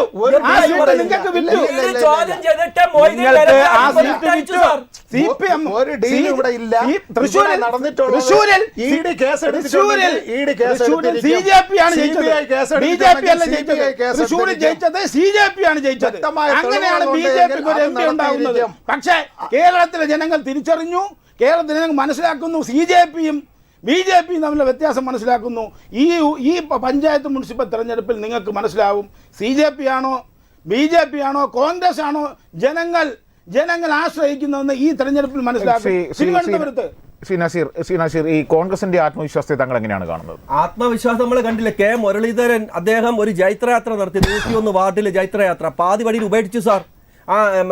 സജീറിന് സീറ്റ് കൊടുത്തത് കൊണ്ട് അവിടെ സമുദായത്തിൻ്റെ ഇപ്പോൾ മതേതത്വം പറഞ്ഞല്ലോ, അവിടെ ഹിന്ദു ഭൂരിപക്ഷ സ്ഥലത്തായതുകൊണ്ട് നമ്മളങ്ങനെ ചിന്തിക്കുന്നില്ല. പക്ഷേ അത് പറയുന്നതാണ്, അദ്ദേഹത്തിന് നിർത്തിയാൽ തോൽക്കുമെന്നാണ് കോൺഗ്രസ്സുകാർ പറയുന്നത്. അങ്ങനെ പല സ്ഥലത്തും ഇപ്പം ഇന്നലെ ഞാൻ കഴക്കൂട്ടം വഴി പോയപ്പോൾ പൗണ്ട് കടവിൽ 2-3-4 കോൺഗ്രസ്സുകാർ കടത്തിൻ്റെ ഇങ്ങനെ ദുഃഖിച്ചിരിക്കുകയാണ്. അപ്പോൾ ഞാൻ വണ്ടി നിർത്തി. എന്നിട്ടപ്പോൾ നസീർ നീ അറിഞ്ഞില്ലേ ഇവിടത്തെ സീറ്റ് ലീഗിന് കൊടുത്ത്? ഞാൻ പറഞ്ഞു ലീഗിന് കൊടുത്തു. അത് മൺവള സൈനുദ്ദീൻ, 88 വയസ്സായ മൺവള സൈനുദ്ദീൻ. നമ്മളങ്ങനെയിരിക്കില്ല, നമ്മളെ കോൺഗ്രസിന് ഇവിടെ കോൺഗ്രസ് സ്ഥാനാർത്ഥി നിർത്തും എന്നാണ് അവിടെ പറയുന്നത്. പല സ്ഥലത്തും ഇതാണ്. ഒരു കാര്യം മനസ്സിലായില്ലേ, അവിടെ ഹിന്ദു ഭൂരിപക്ഷമാണ് ഹിന്ദുവിന് കൊടുക്കണം, മുസ്ലിം ഭൂരിപക്ഷം അതല്ല കോൺഗ്രസ്. ഒരു കാര്യം മനസ്സിലാക്കാനുള്ളത്, അതല്ല കോൺഗ്രസ്, അതല്ല UDF. നിങ്ങൾ ചെയ്യുന്ന പണി ഇതാണ്. ഹിന്ദു ആണെങ്കിൽ ഹിന്ദു സ്ഥാനാർത്ഥി, മുസ്ലിം ആണെങ്കിൽ മുസ്ലിം സ്ഥാനാർത്ഥി, ക്രിസ്ത്യാനിയെങ്കിൽ ക്രിസ്ത്യൻ സ്ഥാനാർത്ഥി. ഇത് നസീർ തുറന്നു പറഞ്ഞു നന്നായി എന്നാണ് എന്റെ അഭിപ്രായം. ഞങ്ങൾ നേമത്തെ യൂത്ത് കോൺഗ്രസിന്റെ അതിശക്തനായ ഷജീറിനെ നിർത്തി നേമത്തെ യൂത്ത് കോൺഗ്രസ് ജില്ലാ പ്രസിഡന്റാണ് നിർത്തിയത്. മുസ്ലിമിനല്ല നിർത്തിയത്, ഷജീറിനെയാണ് നിർത്തിയത്. യൂത്ത് കോൺഗ്രസിന്റെ ജില്ലാ പ്രസിഡന്റാണ്. നിങ്ങളാണ് ഇവിടെ നിന്ന് പറഞ്ഞത് അവിടെ ഹിന്ദു ഭൂരിപക്ഷമാണ്. ഞങ്ങൾ അവിടെ ഭൂരിപക്ഷം ഹിന്ദു ആണോ മുസ്ലിം? ഞങ്ങളുടെ ചെറുപ്പക്കാർ യൂത്ത് കോൺഗ്രസ് ജില്ലാ പ്രസിഡന്റ് നിർത്തി. ഞങ്ങള് ലീഗിന് ഘടകകക്ഷി കൊടുക്കേണ്ടത് ഘടകകക്ഷി കൊടുത്തു. അവിടെ ഭൂരിപക്ഷം ഹിന്ദു ആയതുകൊണ്ട് ലീഗിന് കൊടുക്കാൻ പാടില്ല എന്ന് ഞങ്ങൾക്ക് ഇല്ല. അത് ഞങ്ങളുടെ പ്രവൃത്തി കൊണ്ട് ഞങ്ങൾ തെളിയിച്ചിരിക്കുകയാണ്. ശ്രീ അജിത് ലോറൻസ് നോക്കൂ, ഈ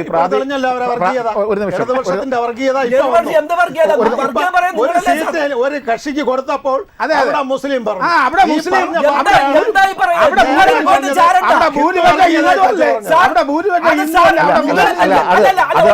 പൗണ്ട് കടവ് മാത്രമല്ലല്ലോ നമുക്ക് ഒറ്റ സെക്കൻഡ് ഇതിൽ തെറ്റിദ്ധാരണ ഉണ്ടാവും. ഓക്കെ ശ്രീ സജീറിനെ നിർത്താൻ പാടില്ലാതെ ഹിന്ദു ഭൂരിപക്ഷ സ്ഥലത്ത് കോൺഗ്രസ് ആണ് പറഞ്ഞതാണ്. ഞങ്ങൾ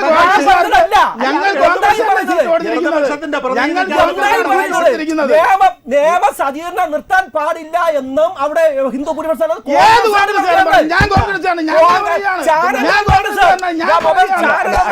അതിൽ ചുറ്റിപ്പറ്റിപ്പോണ്ട് നമ്മൾ പറഞ്ഞല്ല. നേമത്തെ ജയൻ മാറി കള്ള റിപ്പോർട്ടുകൾ ദേശാഭിമാനിയും കൈരളിയും കാണിച്ചുകൊണ്ടിരുന്നു. അദ്ദേഹം അച്ചടക്കമുള്ള ഒരു സ്വയം സേവകനാണ്. അദ്ദേഹം പാർട്ടി മാറിയിട്ടുമില്ല, ഒന്നുമില്ല. ഇവിടെ കൺഫ്യൂഷൻ ഉണ്ടാക്കുക. നേരത്തെ നസീർജി പറഞ്ഞതുപോലെ ചുമ്മാ ആവശ്യമില്ലാതെ തെറ്റിദ്ധാരണ ഏരിയ പ്രസിഡന്റ് രാജിവെച്ചു പോയി.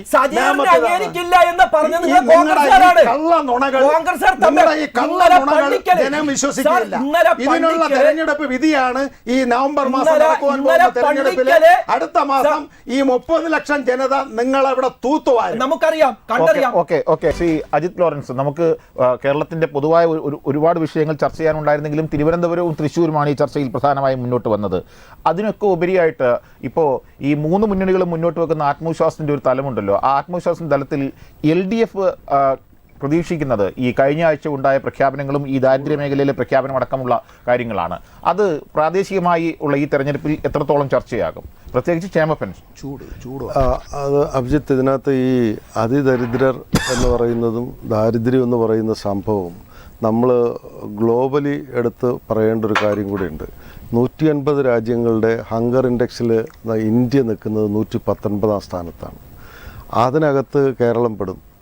ഈ 119 കേരളവും കൂടെ ഉൾപ്പെടുന്ന ഇന്ത്യ എന്ന് പറയുന്ന മഹാരാജ്യം ഉണ്ട് എന്നുള്ളതാണ് നമ്മൾ വിശ്വസിക്കേണ്ടത്. നമ്മൾ മറ്റൊന്നും ചിന്തിക്കേണ്ട.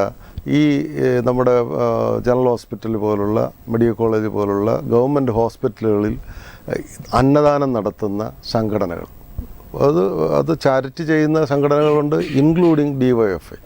അതുമാത്രം നമ്മൾ എടുത്താൽ മതി. പിന്നെ നമ്മുടെ കടത്തിണ്ണകളിൽ അന്തി ഉറങ്ങുന്ന സാധുക്കളുണ്ട്. അപ്പോൾ അതൊക്കെ നമ്മൾ ഒരുപാട് സോഷ്യൽ മീഡിയയിലൊക്കെ അതിനെക്കുറിച്ച് ഒരുപാട് വന്നിട്ടുണ്ട്. മുഖ്യമന്ത്രി അത് പ്രഖ്യാപിച്ചതുകൊണ്ട് എന്ത് നേട്ടം ഉണ്ടാകുമെന്ന് എനിക്ക് പറയാൻ പറ്റില്ല. പക്ഷേ ഒരുപാട് വല്ലാത്ത സെറ്റ് ബാക്ക് കേരളത്തിനുണ്ടാകും. കാരണം കേരളം എല്ലാ കാര്യത്തിനും നമ്പർ 1 എന്ന് പറയുമ്പോൾ കേന്ദ്ര വിഹിതം അത് ആര് ഭരിച്ചാലും കേന്ദ്രത്തിൽ നിന്ന് ചിന്തിക്കുന്നത് പ്രയോറിറ്റൈസ് ചെയ്യുമ്പോൾ കേരളത്തിന് എല്ലാ ഇതിലും എല്ലാ സ്റ്റാൻഡേർഡ്സിലും ലൈഫ് സ്റ്റാൻഡേർഡ്സിലും മുന്നിലാണ് എന്ന് വരുമ്പോഴേക്കും പ്രയോറിറ്റൈസ് ചെയ്യുമ്പോൾ കേന്ദ്രത്തിൽ നിന്ന് കിട്ടാനുള്ള ഫണ്ടുകൾ യഥാർത്ഥത്തിൽ അവർ ചവിട്ടും എന്നുള്ളതിൽ തർക്കമില്ല. അത് ഇനിയുള്ള കാലങ്ങളിൽ നമ്മളിപ്പോൾ അതിദരിദ്രരില്ലാത്ത രാജ്യം എന്ന് പറയുമ്പോൾ അത് ഇനിമേലാണ് നമ്മൾ അനുഭവിക്കാൻ പോകുന്നത്. അത് യഥാർത്ഥത്തിൽ ഒരു അസ്ഥാനത്തുള്ളൊരു പ്രഖ്യാപനമായിപ്പോയി എന്ന് തന്നെയാണ് ഞാൻ പറയുന്നത്.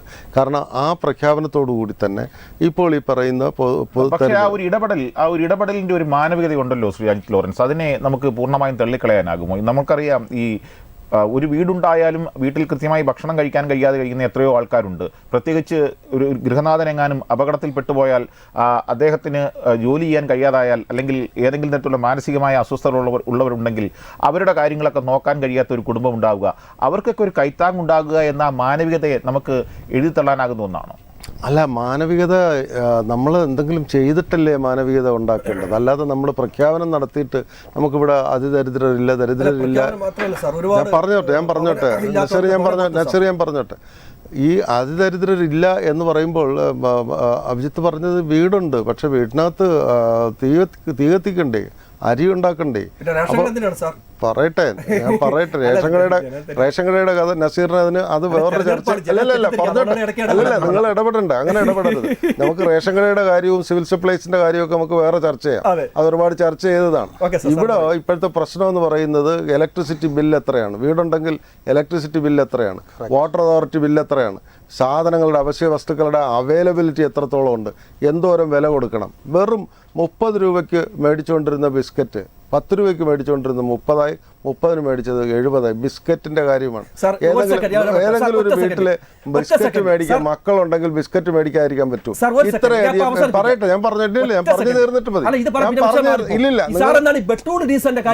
പറയട്ടെ, പെട്രോളിനും ഡീസലിനും ഞാൻ പറഞ്ഞിട്ട് ഇല്ലല്ല, എനിക്ക് BJPയോട് ഞാൻ നസീറിനോട് ചർച്ച ചെയ്യാനല്ല വന്നത്. ഞാൻ ഇവിടെ വന്നത് എന്റെ രാഷ്ട്രീയം പറയാൻ പ്രതിനിരീക്ഷകനായിട്ട് പറഞ്ഞിരിക്കുകയാണ്. ഈ പെട്രോളിനും ഇതിന് സെസ് അഭിജിത്ത് പറഞ്ഞത് ഉണ്ടല്ലോ, ക്ഷേമ പെൻഷൻ, പെട്രോളിനും ഡീസലിനും ഇവിടെ ഇന്ധനത്തിന് ഡെയിലി സെസ് മേടിച്ചിട്ട് ക്ഷേമ പെൻഷൻ കൊടുക്കുന്നുണ്ടോ? അനുദിനം ഞാനും അഭിജിത്തും ഉൾപ്പെടെ വരുന്ന ഇവിടെ ഇരിക്കുന്ന എല്ലാവരും തന്നെ പെട്രോൾ അടിക്കുന്നവരാണ്, ഡീസൽ അടിക്കുന്നവരാണ്. ഇന്ധനത്തിന് അഡീഷണൽ സെസ് ഉണ്ടാക്കിയിട്ട് അതുകൊണ്ടുണ്ടായ സെസ്സിൻ്റെ അഡീഷണൽ കൊടുക്കുന്നത് മാത്രമല്ല, അതുകൊണ്ടുണ്ടായ വിലക്കയറ്റമാണ് അവശ്യ വസ്തുക്കളുടെ. അത്തരത്തിൽ ദുരിതത്തിൽ കിടന്ന ആളുകൾ വലയുന്ന സാഹചര്യത്തിൽ ഇപ്പോൾ പറയുകയാണ് നമുക്കിവിടെ അതിദരിദ്രരില്ലാന്ന്. അത് ശ്രീ മമ്മൂട്ടി, നമ്മുടെ ഏറ്റവും നമ്മുടെ എല്ലാവരുടെയും ഇഷ്ടക്കാരനായിട്ടുള്ള നടനായിട്ടുള്ള മമ്മൂട്ടി, അദ്ദേഹത്തിൻ്റെ പ്രസൻസ് കൊണ്ട് അദ്ദേഹം ഒരു സത്യം പറഞ്ഞു. അദ്ദേഹം വളരെ മാനവികതയുടെ അങ്ങേയറ്റത്തിന് ഉദാഹരണമാണ്. കാരണം പുറ്റിങ്ങൽ മറ്റേ പടക്കം കത്തിയപ്പോൾ അവിടെ പൊള്ളലേറ്റവർക്ക് എത്രയെങ്കിലും ലിറ്റർ ബെർണോൾ കൊണ്ടുവന്ന് അവരെ ശുശ്രൂഷിച്ച മനുഷ്യനാണ്. അതിപ്പോഴും മനസ്സിൽ തങ്ങി നിൽക്കുന്ന ഒരു ചാരിറ്റിയിൽ മുന്നിൽ നിൽക്കുന്ന അദ്ദേഹം പറഞ്ഞു, മുഖ്യമന്ത്രിയുടെ ക്ഷണം, അദ്ദേഹം മുഖ്യമന്ത്രിയായിട്ട് നേരിട്ട് ബന്ധമുള്ള ആളാണ്, കൈരളി ചെയർമാനാണ്. പക്ഷേങ്കിൽ അദ്ദേഹം പറഞ്ഞു അതിദരിദ്രരെ ഇല്ലാണ്ടായിട്ടുണ്ടാവുള്ളൂ, പക്ഷേ ദരിദ്രരുണ്ട് എന്ന് പറഞ്ഞു. അതൊരു വലിയ സത്യമാണ്. നമ്മുടെ മുഖ്യമന്ത്രിയുടെ പ്രഖ്യാപനം അതല്ല, അതെ മമ്മൂട്ടിക്ക് ഇനി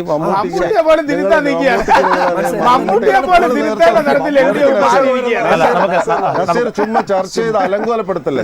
നമുക്കൊരു കാര്യം ചെയ്യാം, നമുക്ക് ഈ ചർച്ചയുടെ അവസാന ഘട്ടത്തിലേക്ക് എത്തേണ്ട സമയമാണ്.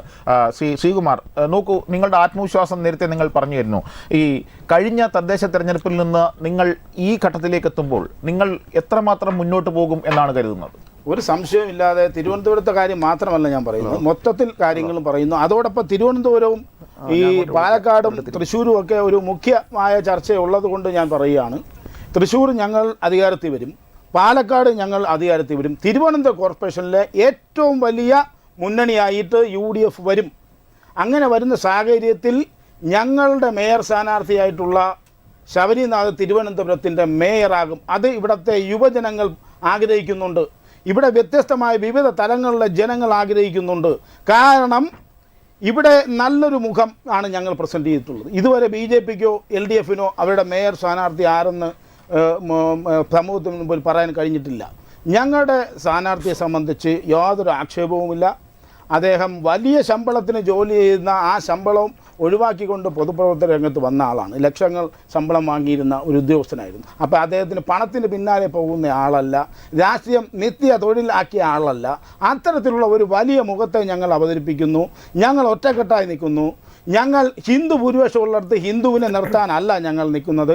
അവിടെ സ്വീകാര്യതയുള്ള ആരാണോ അയാൾ ഹിന്ദുവോ ക്രിസ്ത്യാനിയോ മുസ്ലിമോ എന്നോ വ്യത്യാസം നോക്കാതെ ഞങ്ങൾ സ്ഥാനാർത്ഥിയെ നിർത്തുന്നു. ഞങ്ങൾ കഴിഞ്ഞ 45 വർഷത്തെ അഴിമതിക്ക് അവസാനിപ്പിക്കണം എന്ന് ആഗ്രഹിച്ചുകൊണ്ടാണ് ഞങ്ങൾ ജനങ്ങളെ സമീപിക്കുന്നത്.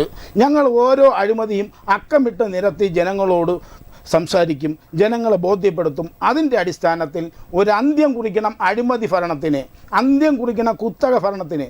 ഇവിടെ ഒരു വർഗീയ ഭരണം ഉണ്ടാകാനും പാടില്ല. അങ്ങനെ വരുമ്പോൾ ജനത്തിന്റെ മുമ്പിലുള്ള ഏക ഓപ്ഷൻ എന്ന് പറയുന്നത് അത് വ്യക്തമാണ്. ശ്രീ നസീർ, താങ്കളിലേക്ക് എത്തുകയാണ്. നോക്കൂ, ഈ കഴിഞ്ഞ തവണ 10-ൽ ഒതുങ്ങിപ്പോയ കോൺഗ്രസ് മുന്നണി ഏറ്റവും വലിയ കക്ഷിയായി എത്തും, കോർപ്പറേഷൻ പിടിക്കുമെന്നാണ് തിരുവനന്തപുരത്തെ കുറിച്ച് പറയുന്നത്. കേരളം എമ്പാകും എടുത്താൽ തദ്ദേശ തെരഞ്ഞെടുപ്പിൽ ഇടതുപക്ഷ ജനാധിപത്യ മുന്നണിയുടെ ഒരു സംഘടനാ സംവിധാനത്തിൻ്റെ ഒരു മെഷീനയുടെ പ്രവർത്തനമുണ്ട്. അത് പല ഘട്ടങ്ങളിൽ പല രൂപത്തിൽ അത് പലയിടത്തും തുടങ്ങിക്കഴിഞ്ഞു. നിങ്ങളുടെ ഒരു ആകെയുള്ള കണക്കുകൂട്ടൽ പ്രകാരമാണ്. ഇവിടെ സാറ് പറഞ്ഞത് വളരെ വ്യക്തമായ ഒരു ചോദ്യമാണ്. ഇപ്പോൾ ഇവർക്ക് കോൺഗ്രസിന് 10 അതിൽ നിന്ന് ഈ 51 കൊണ്ടുവരിക എന്ന അസാധ്യമായ കാര്യമാണ്. ഒരു മലർപ്പൊടിക്കാരുടെ സ്വപ്നം പോലെ നമുക്കത് വേണമെങ്കിൽ വ്യാഖ്യാനം കൊടുക്കാം. ഈ 10-ൽ നിന്ന് 51 എങ്ങനെ സാർ? അത് അവർക്ക് ആഗ്രഹിക്കാം, അത്രയേ ഉള്ളൂ. അല്ല, ഈ നേരത്തെ നിങ്ങൾ പറഞ്ഞതുപോലെ നിങ്ങൾ രണ്ടുപേരും മാത്രമല്ല കേട്ടോ, BJP ഏറ്റവും ഐക്കോണിക് ആയി കാണുന്ന ഒരു സ്ഥലമാണിത് തിരുവനന്തപുരം. അല്ല, BJP വരില്ല സാർ. ഒരു കൗൺസിലർ ഈ അടുത്ത സമയത്താണ് ആത്മഹത്യ ചെയ്തത്. അത് എൻ്റെ പ്രിയ സുഹൃത്ത് BJPക്കാരന് അറിയാം. എത്രയോ BJPക്കാർ ഇപ്പം രാജിവെച്ചിരിക്കുകയാണ്, ഇനി രാജിവെക്കാൻ പോവുകയാണ്. കൗൺസിലർക്ക് അഴിമതിയും കാര്യങ്ങളും, ബാങ്കിൽ എത്ര രൂപ ലോൺ എടുത്തിട്ട് തിരിച്ചടക്കാൻ ആത്മഹത്യ ചെയ്തത് ഇനി എനിക്ക് പറയാൻ പറ്റില്ല സാർ. TVയിലൊക്കെ വന്നതല്ലേ സാർ? നിങ്ങളൊരു കൗൺസിലർ ആത്മഹത്യ അപ്പൊ അതുകൊണ്ട് BJPക്ക് ഉള്ളിൽ തന്നെ ആരും രാജിവെച്ചിട്ടില്ല. അവിടുത്തെ ബാങ്ക് സാഹചര്യത്തിൽ അനിൽജി ചെയ്ത കാര്യങ്ങൾ ലോൺ എടുത്തിട്ടുണ്ട്. അതിനുള്ള പറ്റില്ല അത് സാർ. നടന്നതാണല്ലോ. നടന്നതാണ്. അതെന്താ നിങ്ങൾ ഒരു ഇടതുപക്ഷത്തിന്റെ ന്യായീകരണ തൊഴിലാളിയാവരുത്.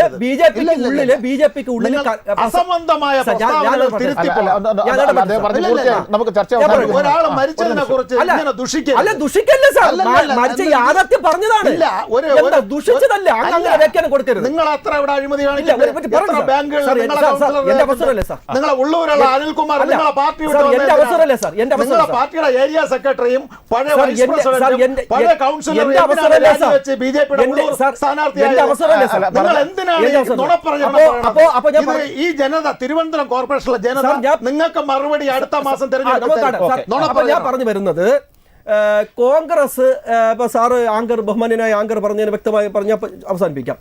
10 നിന്ന് 51 കൊണ്ടുവരുക കോൺഗ്രസിന് വലിയ ഒരു അസാധ്യമായ കാര്യമാണ്, അത് നടക്കാൻ പോണില്ല. പിന്നെ BJP സുഹൃത്ത് പറഞ്ഞത് ഇപ്പോൾ BJPക്ക് ഉള്ളിലകത്തും പ്രശ്നങ്ങളും കലഹങ്ങളും ബഹളങ്ങളും നടക്കുന്നത് കൊണ്ട് പഴയതുപോലെ അവർക്ക് 34-35 സീറ്റൊന്നും കൊണ്ടുവരാനൊന്നും അവർക്ക് കഴിയില്ല. പിന്നെ അവർ ഇപ്പോൾ രാജീവ് ചന്ദ്രശേഖരൻ എന്ന് പറഞ്ഞാൽ അദ്ദേഹം നല്ലൊരു ബിസിനസ്സുകാരനാണ്, എൻ്റെ ഒരു സുഹൃത്തും കൂടിയാണ് അദ്ദേഹം, ബിസിനസ്സുകാരനാണ്. അദ്ദേഹത്തിന് BJP ഇപ്പോൾ സുരേഷ് ഗോപിയുടെ അതവിടെ പറഞ്ഞ കണക്ക് BJP എന്നൊന്നും അദ്ദേഹത്തിന് വളർത്താനൊന്നും രാജഗോപാൽ സാർ എന്നൊക്കെ പറഞ്ഞപ്പോൾ ആ ഒരു ലെവലൊന്നും എത്തിയിട്ടില്ല. ഇപ്പോൾ ഇദ്ദേഹം ബിസിനസ്സുകാരനാണ്, BJP ഇവിടെ ഇറക്കിയെന്നും പറഞ്ഞു ഇവിടെ BJP വളരാനൊന്നും പോകുന്നില്ല. കേരളത്തിലുള്ള വിശിഷ്യ തിരുവനന്തപുരത്തുള്ള ജനത എന്ന് പറഞ്ഞാൽ വിദ്യാഭ്യാസത്തിലും വിവേകത്തിലും ഒന്നാം സ്ഥാനത്ത് നിൽക്കുന്നവരാണ് നമ്മളെ തലസ്ഥാനമായി നമ്മളെല്ലാവരും. അതുകൊണ്ട് BJPയുടെ വർഗരാഷ്ട്രമൊക്കെ അവർ തള്ളിക്കളയും.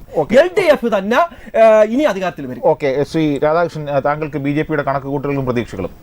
BJP 53 കൗൺസിലർ ഉറപ്പായിട്ടും തിരുവനന്തപുരത്ത് ജയിച്ചിരിക്കും, മേയറായിരിക്കും. ഈ തിരുവനന്തപുരം നഗരത്തെ ബാബിലോണ സിറ്റി ഒന്നും ആക്കാമെന്ന് പറഞ്ഞ വാഗ്ദാനം നമ്മൾ കൊടുത്തിട്ടില്ല. സുന്ദരമായ നഗരമായി ഇരട്ട നഗരമാക്കാമെന്നും നമ്മൾ പറഞ്ഞിട്ടില്ല.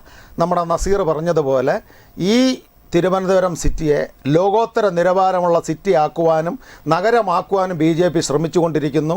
മാർക്സിസ്റ്റ് കമ്മ്യൂണിസ്റ്റ് പാർട്ടി നേതൃത്വം കൊടുക്കുന്ന ഇടതുപക്ഷ മുന്നണിക്ക് 30-ൽ പരം കൗൺസിലറെ കിട്ടത്തുള്ളൂ. തദ്ദേശ തെരഞ്ഞെടുപ്പിന്റെ ആദ്യ പന്തയത്തിനാണ് സാക്ഷിയായത്. വളരെയധികം സജീവമായ ചർച്ചയിൽ പങ്കെടുത്ത 4 അതിഥികൾക്കും ടോക്കിംഗ് പോയിന്റ് ഇവിടെ പൂർണ്ണമാകും.